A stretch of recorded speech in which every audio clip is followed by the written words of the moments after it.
बिस्मिल्लाहिर्रहमानिर्रहीम। नाजरीन, आप लोगों को बड़ी ख़बर से आगाह करता चलूँ कि आज इलेक्शन कमीशन ऑफ पाकिस्तान ने और इलेक्शन कमीशन ऑफ पाकिस्तान के 5 रुकनी बेंच ने इमरान खान को ताहयात नाअहल करार दे दिया है।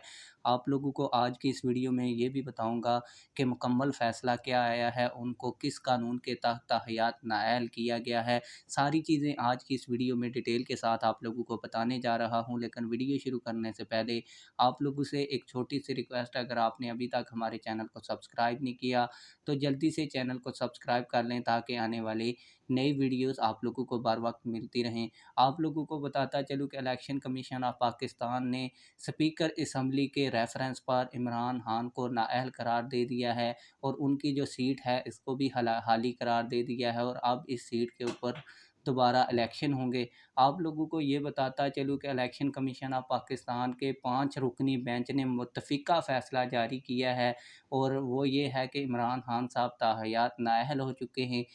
63(1)(f) के तहत ये एक कानून है, इसके तहत इनको नाअहल करार दिया गया है क्योंकि इन्होंने जो तोशाखाना से जो तोहाइफ लिए थे उनको उनकी डिक्लेरेशन अपने कागज़ात में नहीं दी थी जब वो इलेक्शन लड़ रहे थे, इसलिए अब वो सादक और अमीन नहीं रहे, जिसके तहत अब उनको नाअहल करार दे दिया गया है। आप लोगों की इस हवाले से क्या राय है, कमेंट सेक्शन में अपनी राय का ज़रूर इज़हार कीजिए। मिलते हैं किसी और वीडियो में। अल्लाह हाफ़िज़।